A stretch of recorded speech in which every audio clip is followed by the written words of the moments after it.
a really great opportunity to be able to have a conversation with you tonight. I'm going to start, as we're starting to do with Peculiar, and give a land acknowledgement that coming here from Salt Lake City, we are being hosted on the land that was formerly the Paiute, the Shoshone, and the Ute tribes, and appreciate that land acknowledgement. And I guess what we usually start is, Tom, is to give us your origin story. How did you become a superhero? Give us your spider bite moment. Tell us a little bit about who you are. Oh man! Well, first off, we need to correct the superhero, et cetera, et cetera. Hey, all! It's nice to be with you, and many of your faces are familiar. Some are new. The quick version is I knew I was gay at about age 5, or at least knew that something was different about me from my 4 older brothers, without being able to name it. And then in those horrible years of junior high, my peers gave me the name of what I am, and so then started on a journey that's like many others, right? So, as raised as a young person in the Church of Jesus Christ of Latter-day Saints, and assuming that serving a mission would make me straight if I did it well, and then marrying would make me straight, and none of those things worked.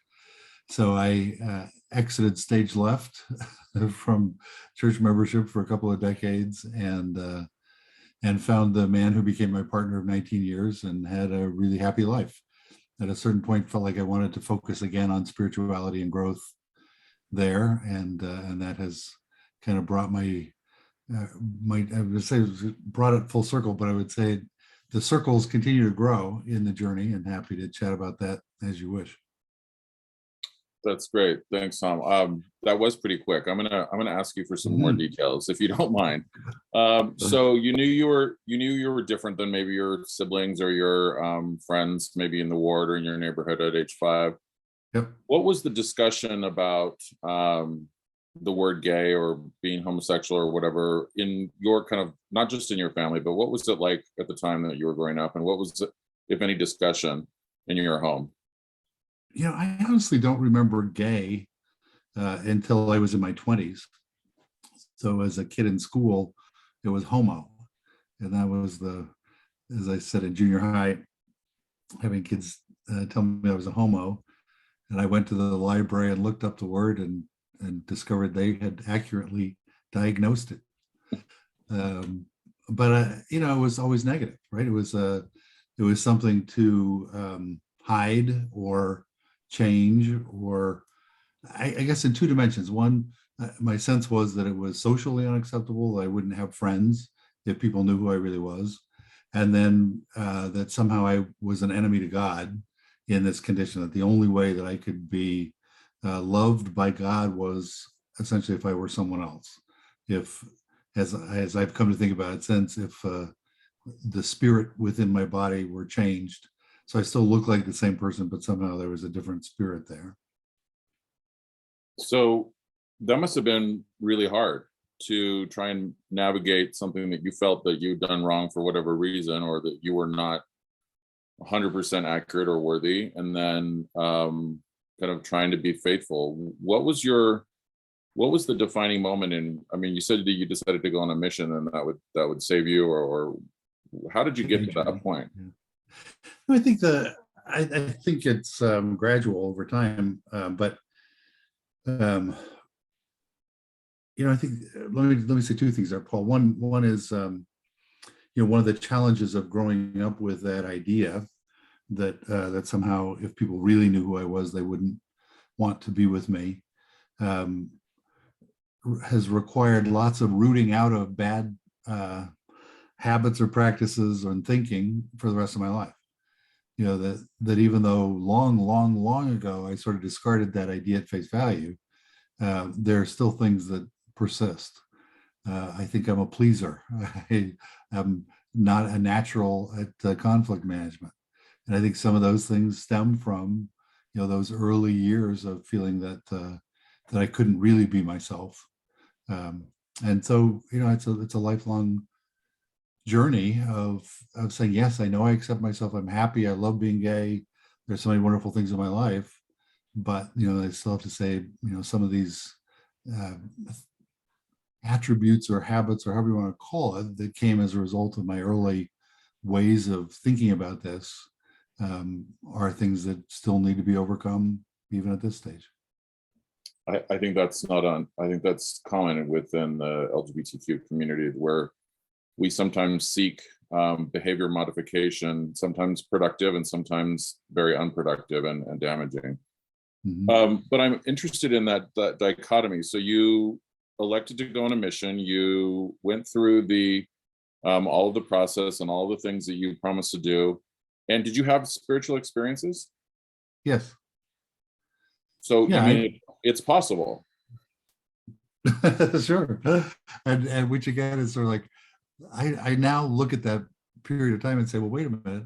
If you were having these spiritual experiences, why did you assume you needed to be someone different in order to be accepted of God? Like it just logically doesn't even make sense that those two things went together. But in my own little mind at that point, I think it was something that I didn't really recognize as, wait a minute, I am loved and I am feeling that love and am able to feel that I can draw closer to heavenly parents and Savior as I am. But it took me some time to be able to put that together and understand it. I think this is a critical point. And as George mentioned, part of the reason that we think Peculiar and kind of the points of view and so many other groups that are trying to help in this arena, but specific to faithful families and for LGBTQ believers, that you can have both. And in fact, you can acknowledge who you are, regardless of the decisions of how you live and your relationships, but you can still be a person of faith. I've definitely still feel the Spirit, and whether someone says I'm not entitled to it anymore because I'm married to a man, I reject that 100%.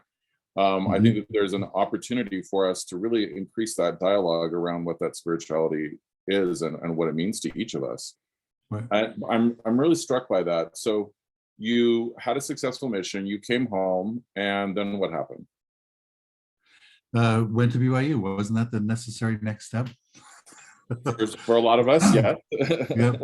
Although at this point, I'm not sure I could qualify to get in. The standards were a little lower in that era. I went to BYU, and I was the last semester I was there.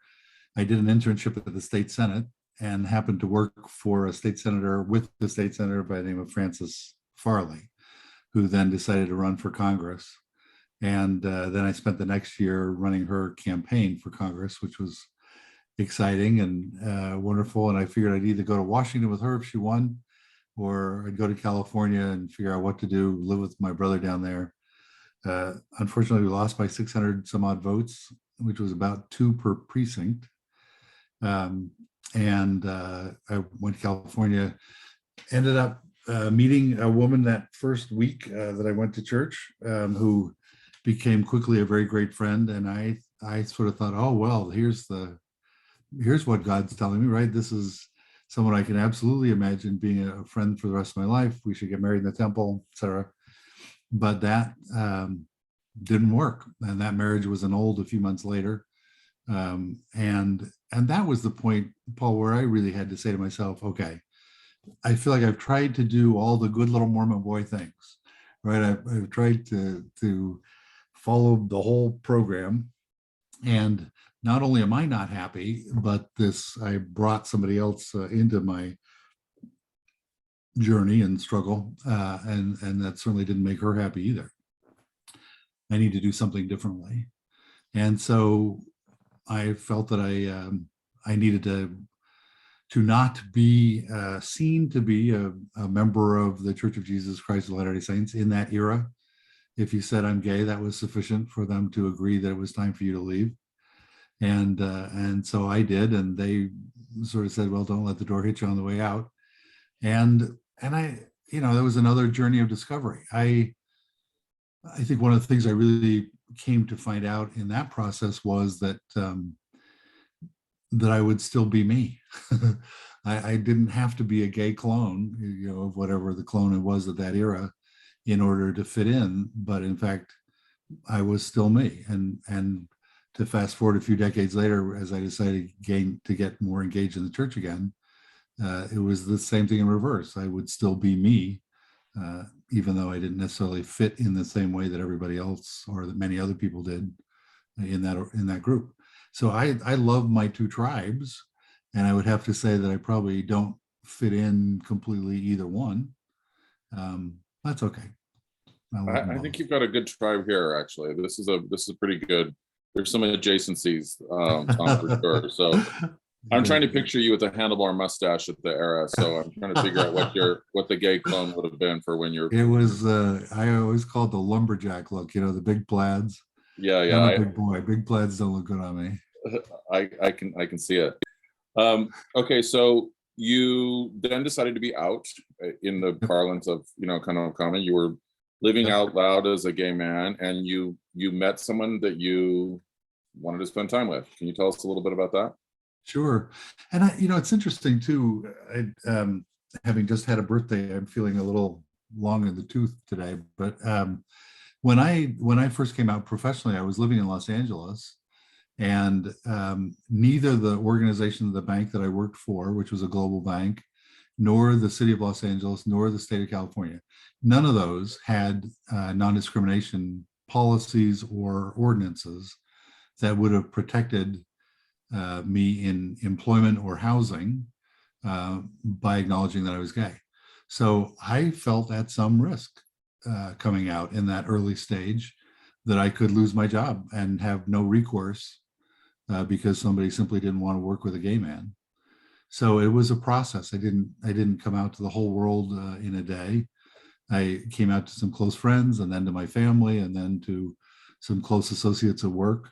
And over time, I became more confident and more willing to be increasingly more visible as a gay person in the work environment. And then, wonderful things have happened in those decades where later on in my career, as JP Morgan was recruiting me to come back to New York, just to give you a clue for how things had changed, in sort of the final interview with one of the executive chairman there of the firm, I said, look, I assume people know this, but I want to be really clear that I am gay. I have a partner, and I don't try to hide that in any facet of my life. And just want to be sure you're comfortable with that. And she said, oh my goodness, of course.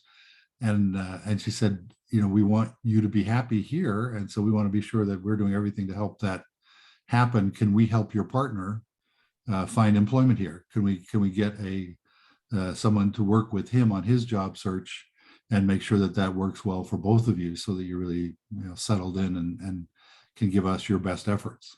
Now, as it turned out, my partner had decided to do a mid-career shift, go from hospital administration to medical school. So it didn't need that service, but it just, I think, gives you an idea of how much things had changed in a couple of decades in the world of work. That's amazing. And again, not to focus on your birthday, but can you give us roughly a span of years because I think what you mentioned about the protections for LGBTQ people or basically what I would say civil rights for all Americans.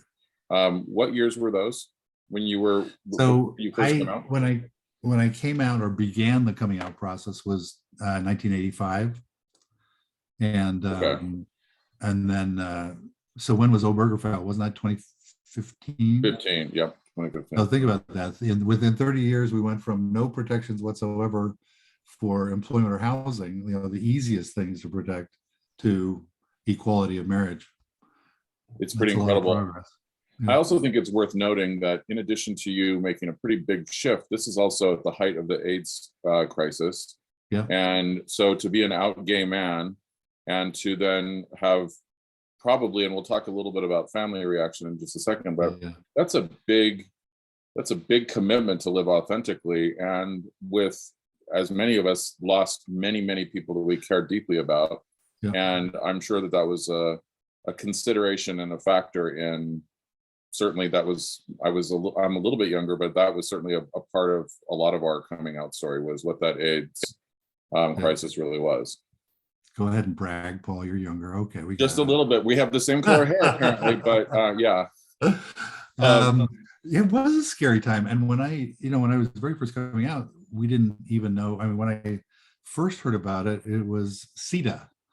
There was originally it was gay cancer, right? They didn't know what it was, but it seemed to be related to gay.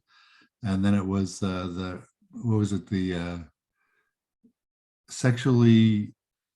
So I'm trying to remember what it was anyway, but it was essentially related to gay sex was the original idea. And then we finally got to HIV and AIDS. But the safer sex guidelines didn't come out for a while, and so it was sort of roulette, and you didn't really know. And my very closest friend when I first came out that I met at Affirmation in Los Angeles was diagnosed with AIDS on his 30th birthday and was dead less than 12 months later from Bountiful, Utah. I spoke at his funeral, and his older brother, speaking at the funeral, no one ever uttered the word AIDS. What he said was that Roger had been afflicted with the plague that is sweeping the world. And again, I mean, it was, it was a different point of life, but just to think again about how much has changed. But it's a scary time. And so, it was not only was it professionally risky, but it felt like it was life-threatening potentially to dare to try to find someone to love and to be loved by. So I think that's an important context, because I want to ask a little bit about how your family reacted, because we, as George and I will say, and Susie says so eloquently, that we want to build allies with our families and help the journey that we all want to love and accept each other. What was your family kind of background in terms of, I mean, we know a little bit about your family, but can you tell us their reaction to you coming out? Because I think that sets a tone for a lot of us and how we react to ourselves and to our kind of second birth, if you will, when you come out. I've been incredibly fortunate with my family, but I have to say, in all honesty, when I very first came out, it was tough. Among other things, Mom and Dad were scared about HIV and AIDS and what that meant for me. But it also, their initial reaction was, let's all fast as a family every fast Sunday, that the Lord will change Tom, and let's use all of our connections to try and find who the best therapist would be that can change Tom. And we were incredibly fortunate that one of my brother's dear friend was the head of what was then called LDS Social Services in Southern California. My brother went to him and said, "Hey, who's your best counselor for homosexual men to help them stay in the church or come back to the church or whatever?" And this counselor said, "Hey, look, I personally counseled probably 400 gay men during the period of my career, both in social services and in private practice." And he said, there's not a group that is more desirous of a change, right? And he said, and I would have to tell you that maybe 4% would tell me, after that was 400 after the fact, that they felt like something had changed. And he said, and frankly, I think they were bisexual to begin with, and what they ascribe as change was simply a determination that they were going to go with one set of attractions and ignore the other. But that really helped, because it set an expectation that this wasn't a matter of faith and effort. This was simply a reality. And that was hugely helpful to be able to, for my parents to feel that they could let go a little bit, right? That, social science was pretty awful back then. The prevailing story was that if the son is gay, it's because of an absentee father, an overbearing mother, or abuse. And so Dad feels guilty that he traveled a lot during my youth, and Mom feels guilty that she was too much of a chum, and they both needed to be reassured that I had not been abused as a child. But fortunately, we've gone beyond that. But that was part of that. Again, if you just think about where their heads were as we're beginning that discussion process, it's a pretty tough space to feel like there's room to simply accept the reality of who I am, and then say, okay, and in that, how can we be partners with you, supporters of you, in finding the greatest happiness and joy and purpose in your life that you can find. Now we got there. I would say it took a couple of years of trying really hard to communicate more effectively with each other. It was really hard at the beginning for me not to be defensive anytime they'd say anything about the church, for them not to be defensive anytime I'd say anything about what was fun and happy and exciting in my life. But I think the point was that on both sides, we really wanted to stay connected, and we're willing to keep working at it even when it was tough. I do remember early in that process, I really felt like, hey, I've told them the scoop. If they can't deal with it, if they don't want to just accept me the way I am, then I don't need to be connected to my family. I can just move on.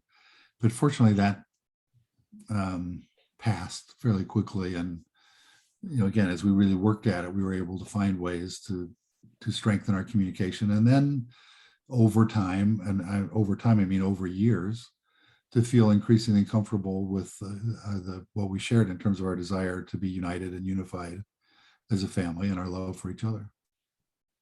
That's incredible. I think it's worth noting what you just said, though, is that you were prepared because you needed to be who you were. And in your case, so fortunate that your parents were willing to try and learn. I think for a lot of people that doesn't happen. And again, why we're here tonight, and to spread kind of that love and acceptance and embracing of each other, even with different perspectives.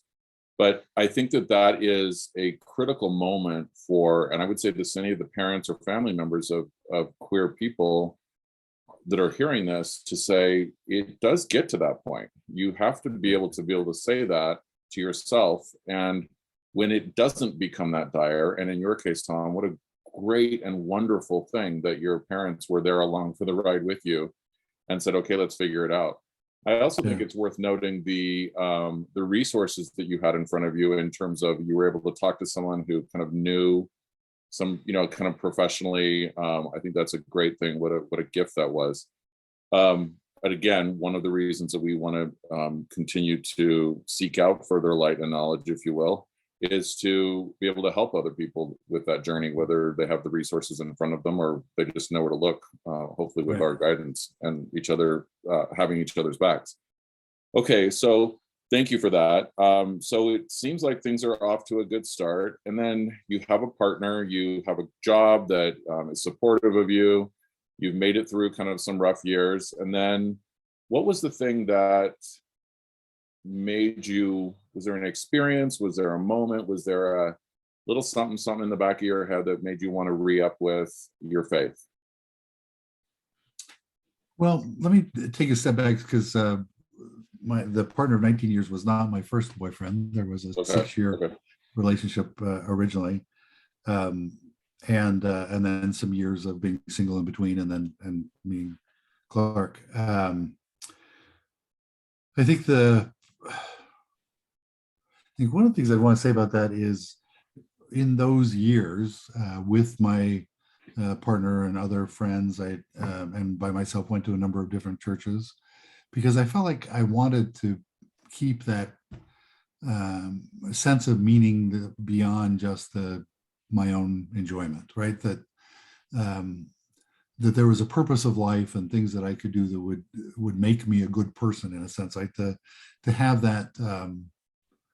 Have a desire to worry about more than just myself. I'm not saying it well, but and so to me, that was like, okay, well, where can I find support? Where can I find others to join me in that journey? And there were really wonderful congregations there in a number of different faiths, and especially in the sense of what they were doing in the community, like the good works, soup kitchens, help for the homeless, all sorts of things like that, where they were, their view of religion was their engagement in the community, and that was really compelling to me. And I, loved that aspect of it, but didn't find a sort of a theology that resonated. And so I would go for a while, then stop, and then try another one, and go for a while and stop. But at a certain point, it's kind of, I don't know, our life was so good. My partner and I just had such happiness. But even though, there's real life and peaks and valleys, um, but my career was going well. He had kind of gotten the point in med school and in his early training that he could take a breath and feel some confidence that he was going to succeed at this. Um, and I just felt like, there's more to life. I know it, and I want to have all of it. I want to be able to focus on those things that are deeply meaningful to me as well. And so it wasn't just all of a sudden, but over time, I had a stronger and stronger desire to focus in that way. Interesting. So how did you broach it with him? How did you say, like, what was the dialogue about? Because again, I think for most of us who know you and who know of your kind of courage and public kind of, I don't want to say transformation, but revelation of who you are on any single step of your journey, that must have been hard, that conversation. What was that like?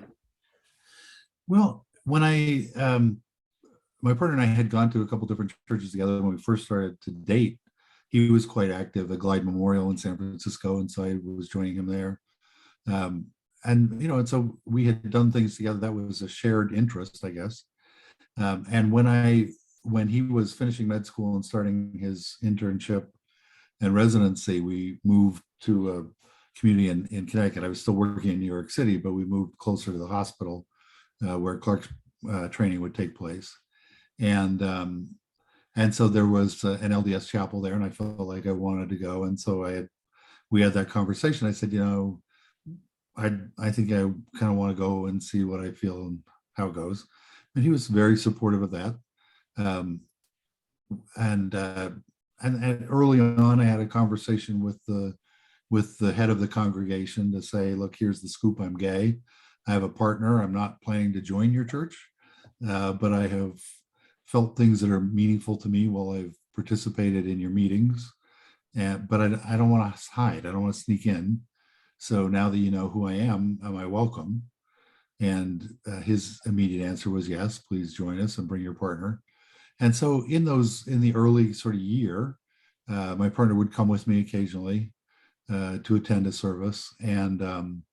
But at about the year mark, maybe a year and a half, Prop 8 happened in California. And one of my brothers and some of my nieces and nephews live there. And unlike the prior proposition where many churches, including the LDS Church, had taken a stand, but it was a soft one. And so my brother and family felt like they could just sit it out and didn't have to take a stand on it. When Prop 8 rolled around, it kind of got presented as you have to do this if you're going to be in good standing or engaged. And so when my partner in particular discovered that one of my nieces who had lived with us in New York for 6 months and then found her own apartment, to whom we were very close, but found out that she had voted in favor of Prop 8, that was a blow to the heart, especially for him. And from that point on, he had zero interest in really anything related to the church I was attending. And so he would support me, but he was definitely not supportive of that church. Yeah, I think that was a watershed event for a lot of families. It still has, there are still schisms, certainly in my own family, and I think many of us can remember what that felt like. Yeah. So frankly, Tom, I look at you as, kind of a pioneer in modern day. I remember hearing about, there's these two gay guys in Connecticut, they go to church. I mean, I had no idea who you were, but there was just this like pop culture awesomeness of two guys that were living authentically. And sometimes they would join the choir. I don't know if that's true or not, if you were in the choir or if you ever sang, but that was something that you could not have predicted 5, 10, 15 years before that there would be even a bishop that would allow you to come into the chapel. So that pioneer nature, whether it's your family heritage or you, that's pretty incredible. So I want to acknowledge that, and just the ability to do that, because that visibility is super, super critical for further love and further acceptance. So thank you for that. So Prop 8, that was a doozy. And then you decided to fully re-up. And can you tell us a little bit about what that meant? And Yeah, I was attending church there in Connecticut for about 7 years. And I used to describe myself as the most active non-member of the New Canaan Board, and assumed for at least 5 or 6 of those years that would always be the case, that there was no end game to this. It really was just to be as engaged and to do what I could do without ever being a member or being able to participate in ways that members participate. And for a long time that was fine. And I just feel like in all the things we've been talking about, it's one step at a time, one day at a time. I had no long-term view of how this was all going to play out. It was each step sort of was like, okay, what seems to be the next best step, and what's the next best step after that, and whatever. And which, I'm probably not the world's great planner, but nonetheless, I think that's actually kind of true of most of us, right? That we don't necessarily know how everything is going to relate, but simply trying to make the best decisions we can at each point in time leads us to outcomes, and hopefully they're good and happy ones, and they have been for me mostly. But at a certain point, I felt like what I believed about temples of the LDS Church became particularly important to me. And if I could just, I know everyone is not of the same faith on the call. If you wouldn't mind me just talking about that for a moment. My view of a temple is that this is a place where we have the opportunity to bind every single member of the family of heaven, anyone who's ever lived, everyone who will ever live, to bind every single person, even if it's only in our own hearts, together and reconstitute that family of heaven. It's meaningful to me because in my own personal world, it's a reminder that I have a place in heaven with that family, and so does absolutely everyone else. In my faith, we believe essentially in a universal salvation, physical salvation, resurrection, and I personally believe in the possibility of a universal exaltation, a universal opportunity to live with heavenly parents and Savior in whatever process of learning takes place over whatever periods of time. That's a personal view, but to me it became really compelling to want to do what I could in my part to bring that family of heaven together again, to do what I could to be a unifier of the world. And it sounds grandiose, and I don't mean it that way, because it really is just one person at a time. But to me, it felt like a way to link my heart to everyone else, and I wanted to do that. So as I began to have conversations with my church leaders about what that would entail and how that would go, the position we call stake president, but essentially the notion would probably be somewhat similar to a Catholic bishop, so over responsibility over a number of different congregations in an area. He and I were talking, and he said, I'd really like to talk to your partner about this before we take any meaningful steps in that direction. And we knew each other socially, the stake president and his wife and my partner and myself. And I said, well, call him. So he did, and invited my partner to come in and visit with him. And he said, look, I want to talk to you about why baptism is meaningful to Tom, what it means and why it's so important. And he did. And then he said, but I really also want to know how you feel. And I have loved that a senior person in my faith cared about the commitments I had made to this individual and respected them and honored them and considered his views and feelings and desires equally as important as my own. And so my partner very clearly expressed why he thought this was a bad idea. And then the stake president said to me, this is not the time for us to move forward. And we're not going to set a time. He said, as you two talk about this if you too ever come to a feeling that this is the right thing for you to do, then you'll tell me.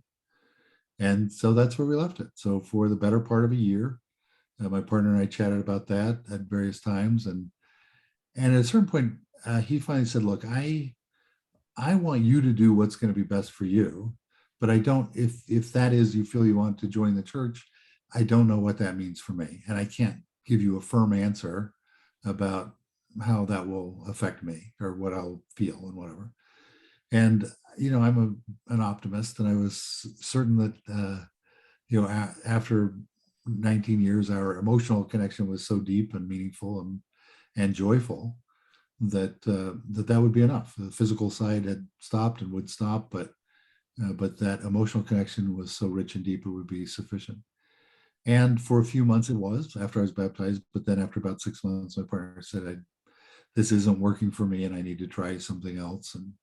And over separation over time led to ending the relationship. And in a way, and this is more than anybody wants to know, but in a way that was very hurtful to him. He over time came to feel that I had chosen the church over him. And that wasn't my feeling of it, but the effect of it is exactly that. That is what happened in its impact. And so, that's a painful part of the process for me, and was for him for a time. I'm sure. I mean, and thank you for your transparency and for your vulnerability, Tom. I think sharing that is incredible. So with that in mind, there's a big ask from your faith that you are no longer a duo or a couple, and that you're kind of a solo act. And in order to have full membership, that you needed to kind of be one of those stalwart soldiers. We've all been told that if we just live this one way, that we'll have all the things in at the end of this mortal coil.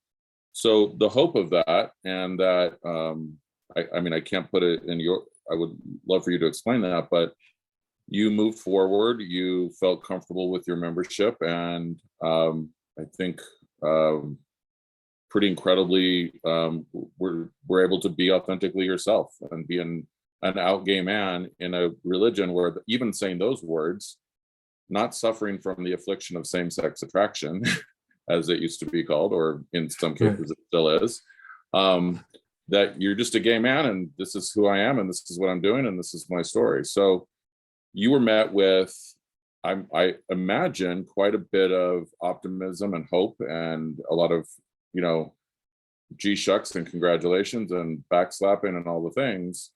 How was that process for that period of time once you were, and again, pretty publicly, as we know, out and living your life? It's interesting. I remember one time speaking, and at the conclusion of it, a woman came up to me and said, I'm confused. And I said, what confused you? And she said, well, you said you're a member of the church and in good standing, but you said you're gay. And I said, yes, both of those things are true. And she said, no, it can't be. You can't still be gay and be a good member of the church. So, well, sorry. I beg to differ.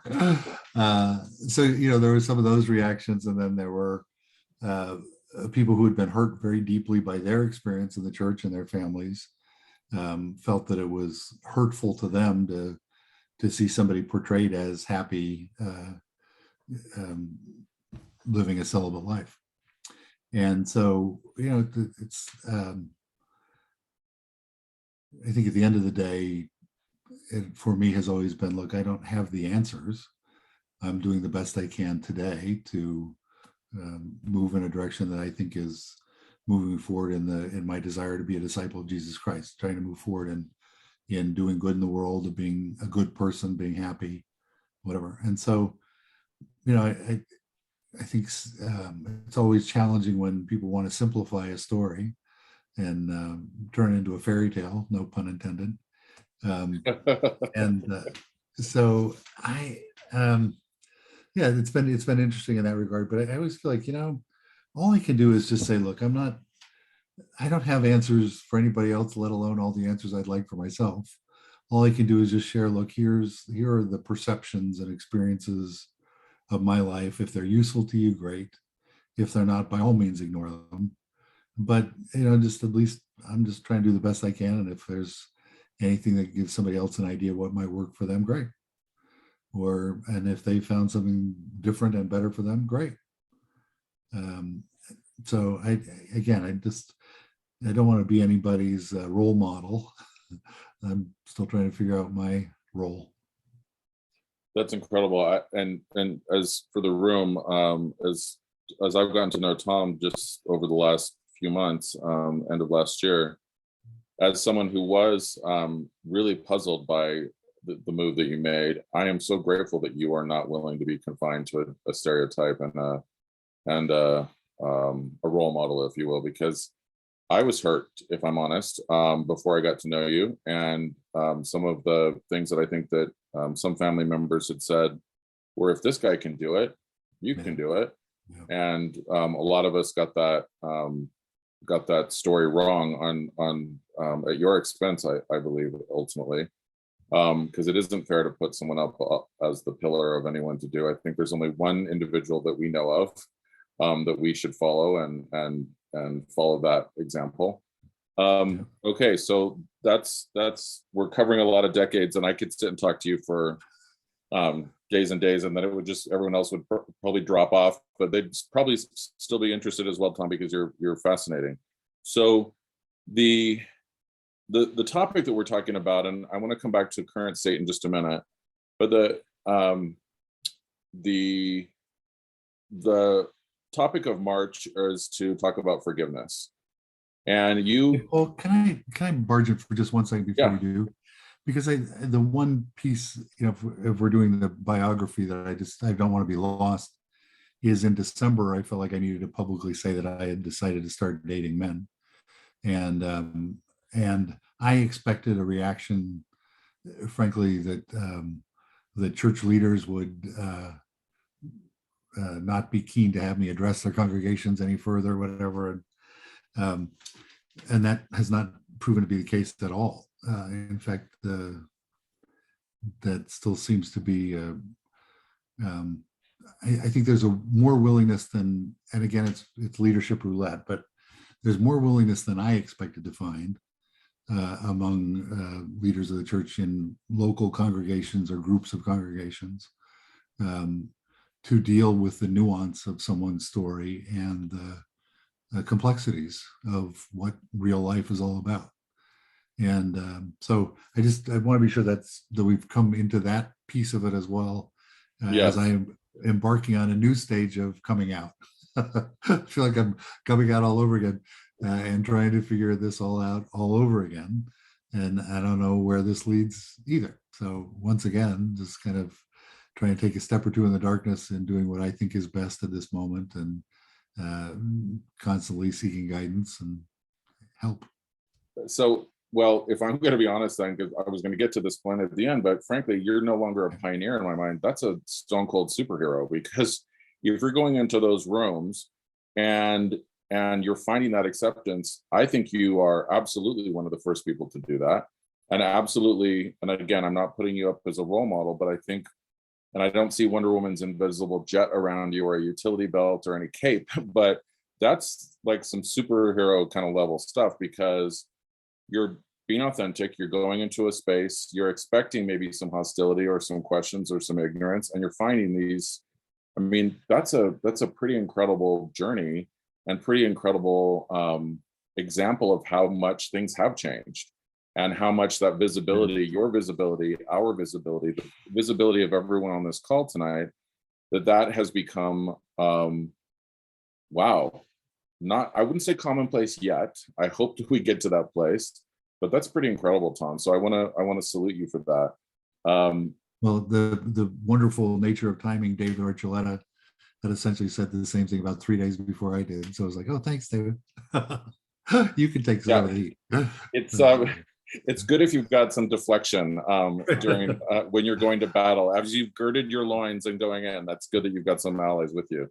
But I also think that, as I've thought about it since, I think part of the reason there is more willingness to allow complexity to appear over a pulpit is that so many Gen Z and younger millennials are distinctly unwilling to be perceived as racist or bigots or homophobes, right? And so there is a challenge to leaders of the church to say, we don't think we're homophobes. So what is it? How can we address the very real challenges that younger people see in policies and practices?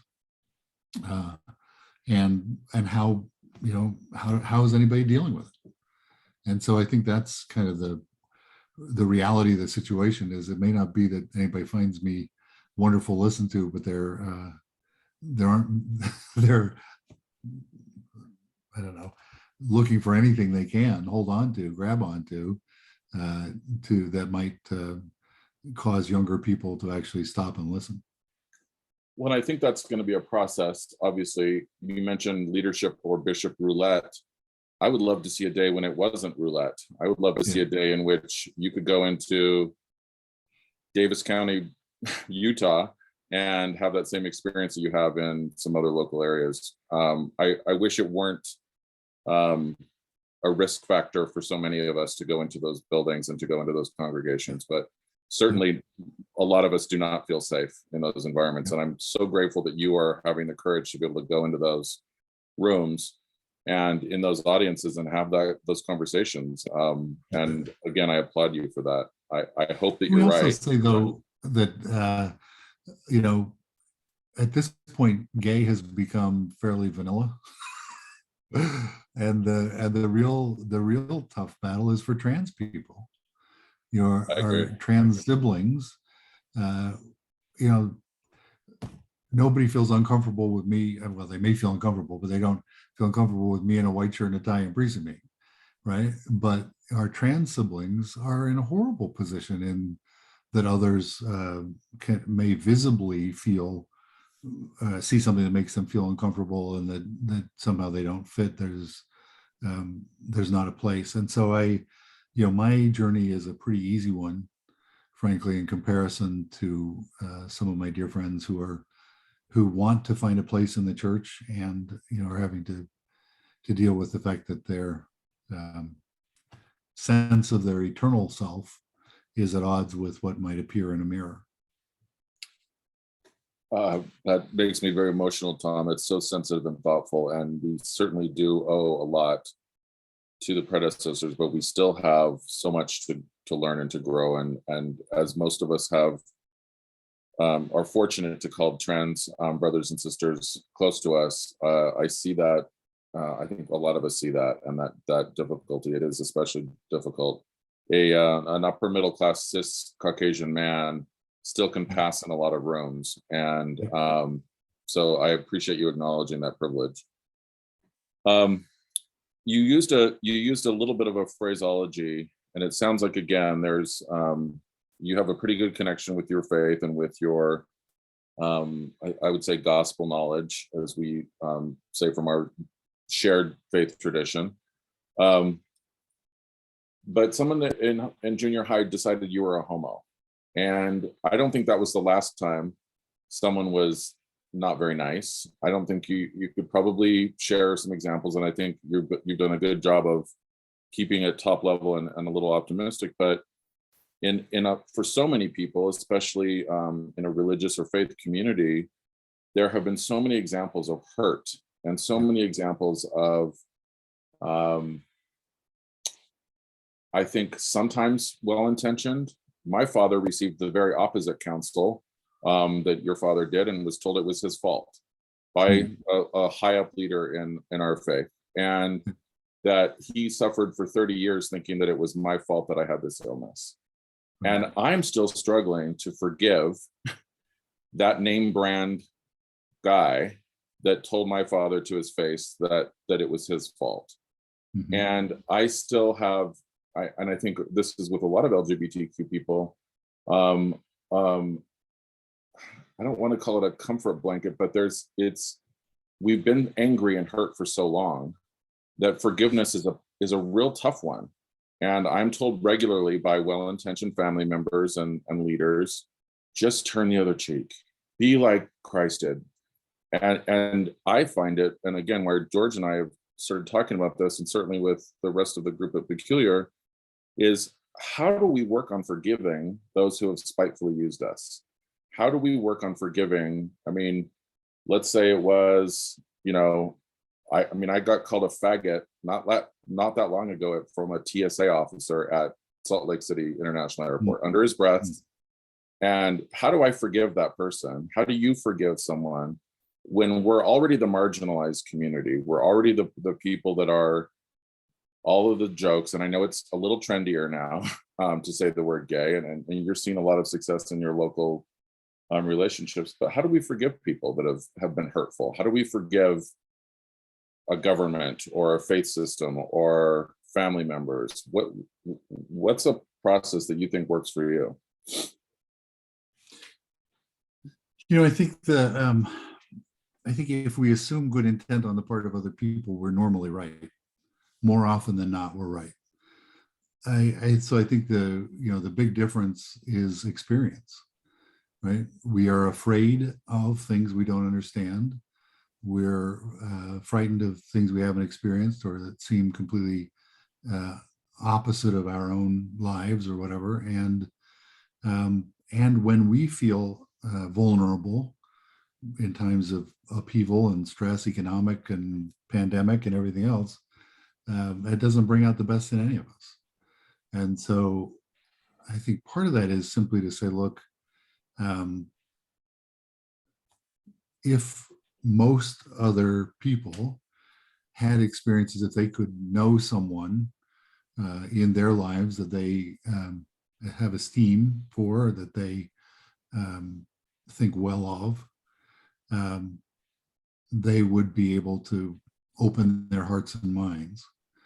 And the fact that they haven't had that experience yet may simply just be a temporary thing, that may yet happen.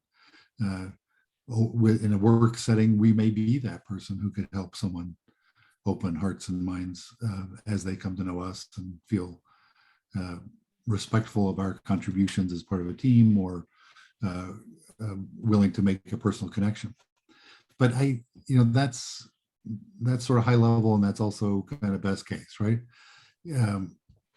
I don't think the notion of forgiveness is meant to be masochistic. We're not meant to leave ourselves in a position where we're being re-abused on a regular basis, right? And it's not healthy for the abuser or for us. So I think if we say, look, what's the more common thing, which is the small hurts or things like that, as opposed to genuine repeated abuse, we may be able to be in a position to say, look, that person is doing the best they can where they are, and I hope that they'll be able to move beyond it, but it doesn't help me to harbor anger for their lack of experience and understanding. Now, repeated abuse is a different story, and some have experienced that kind of abuse, not physical, but emotional, at the hands of their church leaders. And so I think, in that circumstance, the first critical thing is to get yourself out of the range of fire, to move yourself away from the continuing abuse into a place where you can gather your resources and heal and become safe, and then choose to engage or not as is best. But it's when you and I were talking with George, and George said something that has been said in other places, but is the real distillation of the truth. We forgive in order to feel peace within ourselves. We forgive for healing of ourselves, not for the healing of the other person necessarily, because all that we can control is us and our reactions and our the way that we respond to given circumstances. We can't control how someone else is going to respond. So we can seek to forgive in order to find peace in ourselves. And in my belief, that is a spiritual gift as well, that my belief of Jesus Christ is as the healer. And so I believe I can go to him to be healed of wounds caused by others or my own poor choices or anything else. Just simply the process of learning. But I think that's the starting point. And there's some interesting different faith traditions. I was reading a blog by a younger guy who'd had a really horrible upbringing and then had substance abuse issues and prison experiences, but had come to Buddhism later in his life and really diligently practiced the meditation over the course of a decade, and said at one point he finally realized that he felt peace because he no longer harbored feelings of hurt or anger, but instead had forgiven those who had harmed him in his life. And I thought, again, that's the critical point, is it's his peace and the work to get himself to a place of peace, and the ways that he might find that, the ways that I might find that, or you might find that, is the blessing of forgiveness. I think that's perfectly said. And every day I pray for the ability to do that. I think that there so many people do. But I appreciate your example once again, Tom, and for your rather practical approach to faith, actually. I think that the fact that you can marry those, kind of the practical and the spiritual, it's just better if you do. It's just you feel better, your life is better. I think that's really good insight. Thank you. So we are a little bit over time because, again, this is a get, and Tom is Tom is very long-winded and doesn't. No. You're amazing. Like I said, I could sit and talk to you for a long time.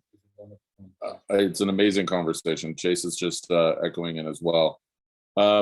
As we do on these, I don't want to wrap up, but we're going to probably go a little bit longer. If anyone that wants to still participate, maybe go a little bit to 8:30 in new Salt Lake City daylight savings time. What we'll do is we'll open it up for questions, and if we'll follow the protocols before, as we've done before with our allies and appetizers, if you'll send either in the chat any questions for Tom, I'll moderate those questions or chat comments. And then if anyone wants to use the raise your hand function, if you would like to ask a question directly, and if you do decide to speak, we'd love to hear your voice, and we'd also love to see your face if you feel so inclined. I find it strange to talk to a giant numeral or initial. So if anyone's going to raise their hand and have a conversation, if you want to just use the raise your hand function, and I'll call on you. Do we have anything so far? I think there's some thank yous in there, for sure. Hey, and can I, while we're giving people time to see if there's anything they want to talk about, I have realized of late that we say Q&A a lot, but this is really Q&R. I don't have answers for you because I don't have them for me by and large, but I have responses, so I'm happy to share responses. I love that. I'll cite you and give you credit for that, but for sure, like Q&R for sure. Our first one that I see with a hand up is Regina. If you want to unmute and then ask your question. Thank you. Thank you. This is the first one I've actually been on. I have been reading a lot of things, and one of my friends, actually, I live in South Carolina. One of my friends who was on the prior one just before you, it got over, I couldn't get in, which it's okay because maybe I needed this one. Actually, I did need this one. First of all, I want to thank you. Sorry. I'm the mom of 10 children, and I have 4 of them that identify in the LGBTQ plus community. And one of them is non-binary. And my husband struggles. He had a brother that was gay. Well, actually, he was bi. And he was murdered. Well, my husband was on his mission. And it was by a boyfriend, because he was mad because his brother was with another woman. So it wasn't on purpose, but Anyway, my question is this. I'm sorry. My question is, I'm going to be talking to one of our stake this week. I've tried before. It seems like my stake does not think that there's enough families or enough people who are coming to church that we need to have this discussion of that we need to be loving and kind and be a support for every single person. Yeah. And my non-binary child, it's very difficult for my husband to understand that they don't feel like they are either sex, which for me, I just go, that would be so freaking hard. I don't know what it feels like to be that, but I can tell you that I love you no matter what. And I have been on my knees so many times. And all I feel and all that I have felt is that Heavenly Father made them that way when they got here, they came that way. And that I am supposed to love them and help them. And I have been given specific direction for certain things to help them know that Christ loves them. My job is to continue to love them and bear my testimony of the Savior to them. They don't go to church because there's nowhere for them to go. Yeah. And my other three are struggling because of that, because they too are, one is a pan, but she doesn't feel comfortable going to Young Women's. My other one just came home from a mission. She's bi. It's just so hard. And my question is, what can I say, or how can I present this to this member of the stake presidency in a way that they understand that this really is something that we need to address, other than say that? So I guess two things. One is, what is the purpose of trying to become a community of disciples of Christ, right? Is that there is some support we gain from each other in the fact that we're all imperfect and all wrestling with whatever individual circumstances we are. But there is something about that community effort that apparently is meaningful to the Lord, since he keeps organizing it that way, right? And so I think that it sort of begs the question of what is it that we should expect that we should provide to others in that community? What is my responsibility as one who wants to follow Christ in a community of people who are, for whom that's a unifying desire? So I think the point is, what unites us is that we all, including your 4 children and the other 6, in one way or another might describe it differently, but we all have that desire to feel the love of God and the love of Christ, and to know that we are individually known. And so I think that's kind of the message is, look, wouldn't we want every single child of heaven to know that they could come to this community and feel the love of God here? And what is it that we do that makes it less likely that they would be willing to come? And what is it that we do that makes it more likely that they'd be willing to come? What are the ways that we could create in our community a greater likelihood that more people would be willing to find the courage to join us as they strive to feel the love of Christ? And I would walk through 3 Nephi chapter 18, not to get too into one theology here, but in that, and pardon me for others who don't share that view, but in that chapter, Jesus is speaking at one point to his 12 disciples. In other words, he's giving instruction to leaders. And at another point, he's speaking to the complete group who are assembled there in Bountiful. And so you kind of have to watch to see which it is. But the language of that chapter very clearly says that there is no circumstance in which an individual is to be excluded from the synagogue or a place of worship. No circumstance, period. And if we suffer others to be excluded, then we yield ourselves to temptation. So I sort of feel like if we're desirous of following Christ, we've got to listen to what he has to say and see what we can do to practice it. First of all, Regina, thanks for being a cool mom, and thanks and those 4 souls that came to your family knew that they needed you to be their mom, and that's pretty incredible. So thank you for that allyship, and Tom, thank you for that response. That's incredible.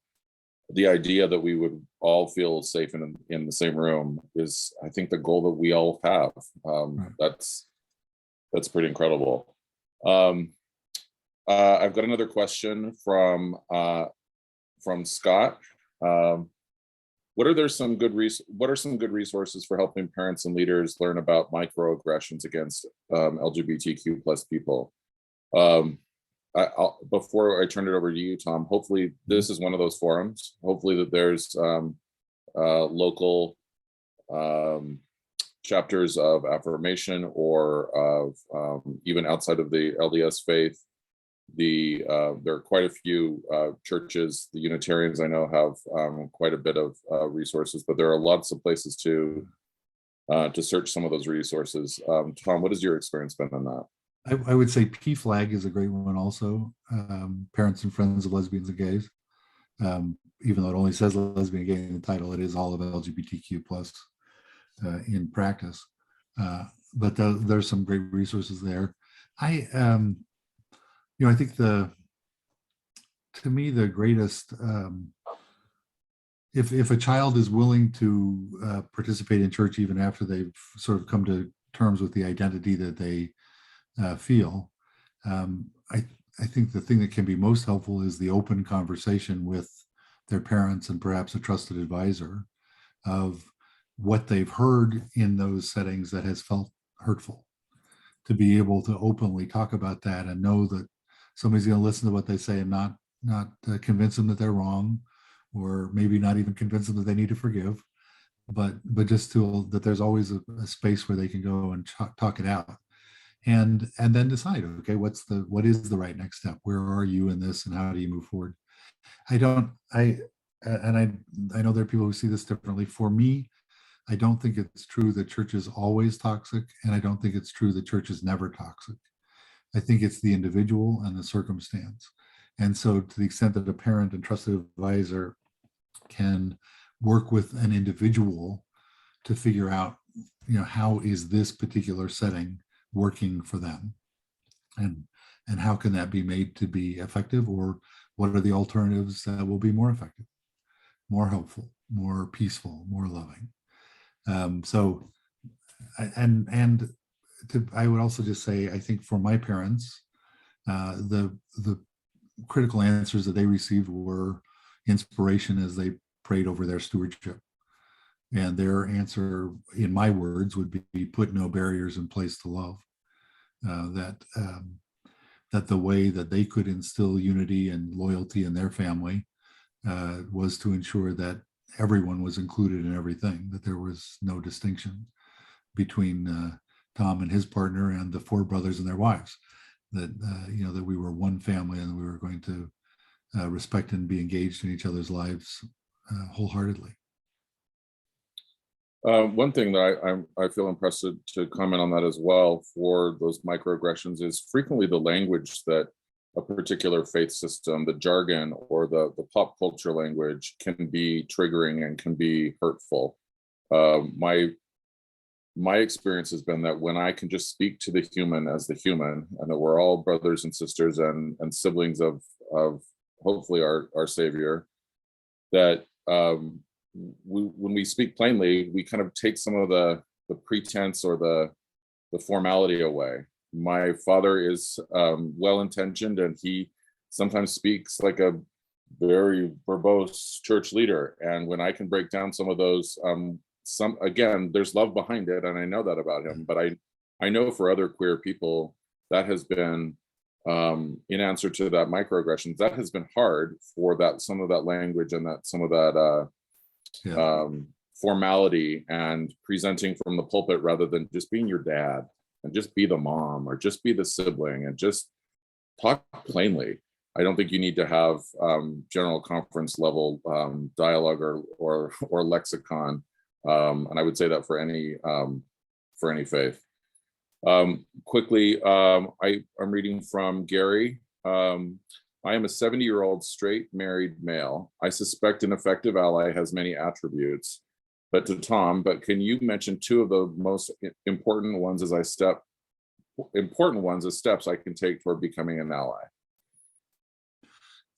To me, it is a willingness to see other people, and to let them tell you who they are and tell you about their lives and the joys and challenges, the dreams and fears, and to be a safe person for them to be able to share themselves.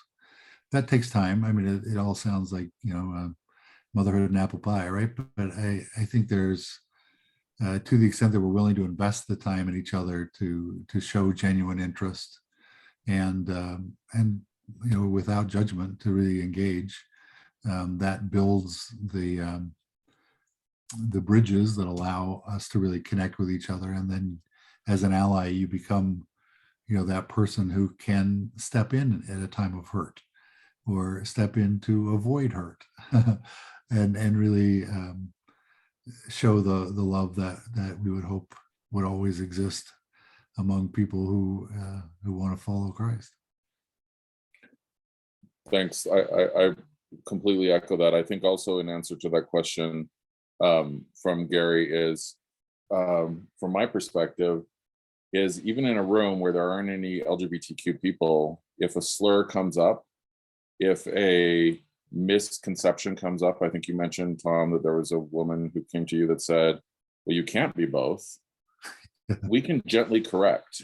We are part of a generation that unlearned, hopefully, a lot of racist language.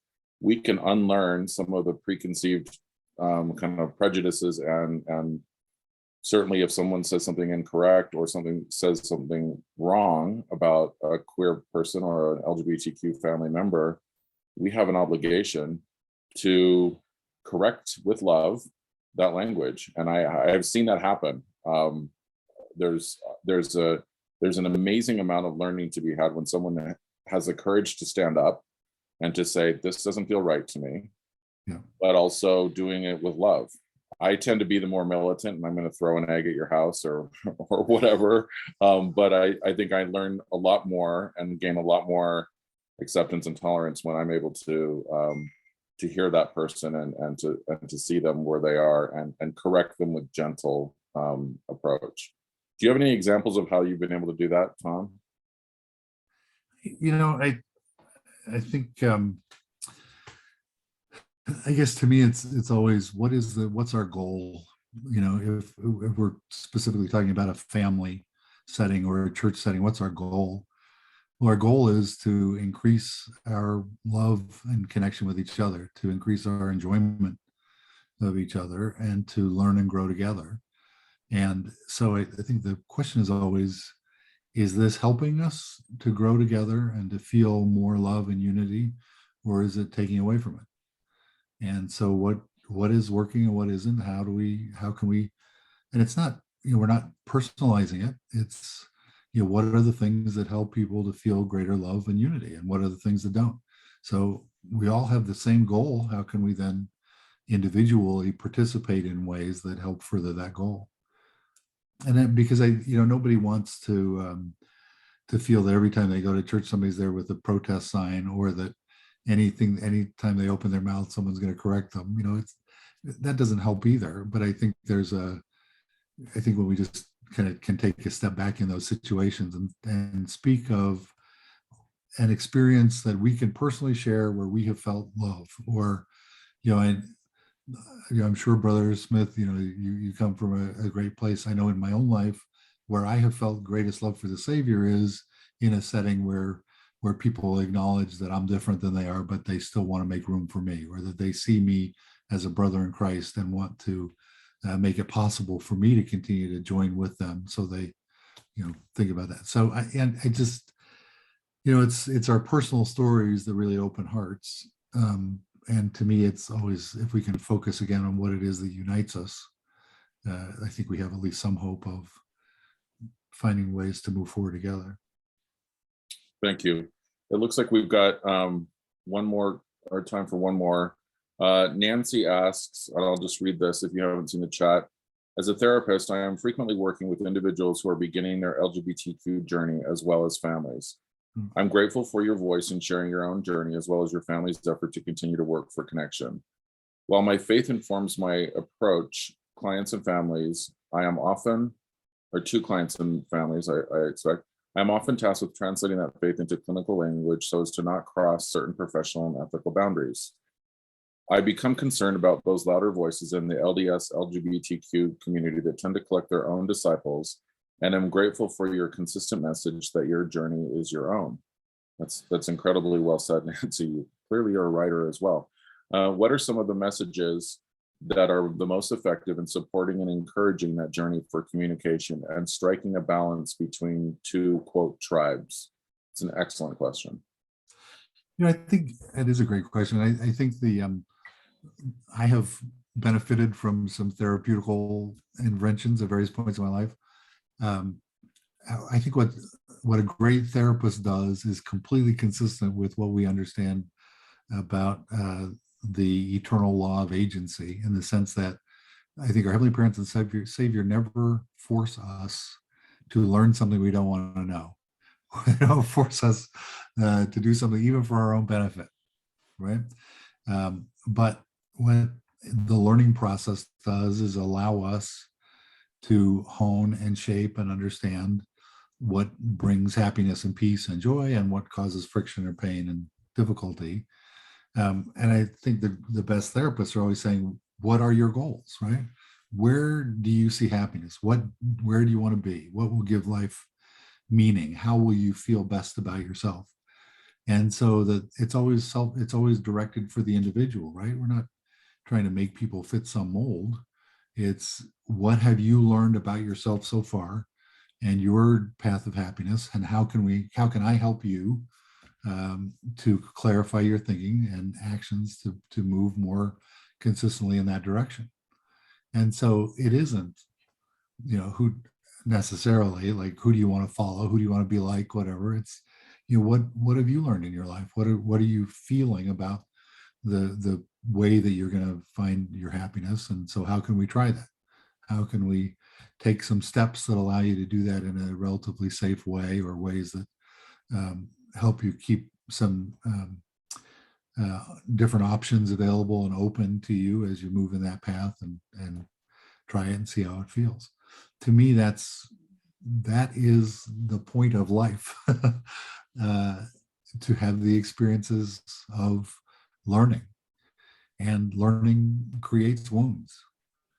I believe that I go to Christ to heal those wounds of learning, and that he understands why I am in pain and what has happened, and will always respond.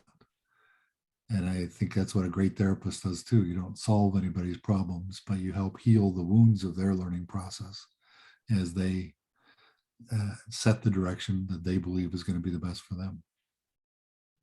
That's excellent. I echo that as well. I think a good talk doctor can be an incredible tool in all of our journeys. Certainly have had that experience. Thank you, Nancy. We are rounding out the end. I could talk to Tom all night long. Thank you for the birthday wishes, those of you who sent those. yeah, that's really sweet. Thanks everybody for joining. Just a little bit of one more thank you to Tom. And as I always do with the at a drag show, when you're clapping, you're doing this. So I wanted to give a shout out and an applause to Tom and to everyone who joined tonight. So thank you. George, we're going to wrap it up. We'll look for, I'm blanking now on our topic for April. We'll be rolling out another great guest and another great topic for, can't believe I'm forgetting this at the end of the day. George, help me out. Can you pass me I'll pass you the ball really quick. I'll have to look at myself too. So while you're talking, I'm looking. First of all, again, we're hopefully being able to provide these experiences and these guest speakers and these incredible insights from the queer community so that people of all faiths can come and join us and have a conversation that is culturally accurate, that is respectful, that is not the militant protests. Even though sometimes we do go to parades and we do go to marches, we also know that there's a time for respect and for reflection and for the ability to join together, and that this cribbing the fireside format, I'm very aware of the adjacencies and what the value of that is as we're authentic with each other. So thank you. There will be we'll be posting it. Susie and George and I will be posting, I believe this week, on what our topics will be, and another guest speaker. There is a Spotify playlist about forgiving and moving on. I personally listened to it, and maybe it's not just the spirit that motivates me, but hopefully a couple of good songs. I think maybe Joni Mitchell's in there. But the idea of something to get through a commute as we all return to $5 gas and the world around us, sometimes music helps. So check out our Spotify playlist. George, did you get that one up? Yeah, so just for everybody's information, a couple of things. So April is reconnecting to faith. May will be mental health month. We'll be focusing on mental health. And obviously we know that's a critical conversation in our queer family community. And then we're also talking June, obviously June's Pride. I know there was a lot of questions on the chat about people that weren't able to join immediately. We do record this. And so you can look on Peculiar's YouTube channel. We'll have a recording of the event. And then please follow us on Facebook. We're also on Instagram. You can see some of the things that we're creating, the resources that we're developing. Along with this this is part of our resource development. This will be recorded, is being recorded, and will be on our YouTube channel. So please feel free to connect with us on social media. And as we keep committing, and we're a little behind, but the peculiar.org is going to get a facelift, and will be hopefully be a great place for you to come and find those resources. We will be putting up community links, especially in kind of the Jello belt where we reside mostly, for the Mountain West, and the ability to share some of the Arizona, Nevada, Utah, Idaho, Montana, Wyoming. And again, that Orange County qualifies as the Jello belt. So we'll definitely be putting some of those resources up on that website as well. So I know that there are a lot of desires and goals for parents and family members to find those resources, both with faith leaders, with mental health, sometimes sports, and we'll be able to put those out in front of you very shortly. So thanks again, everyone, for joining us. Incredible, Tom, especially to you on your 40th birthday. Thank you. Appreciate you joining us tonight, and thanks everyone. Have a great Sunday.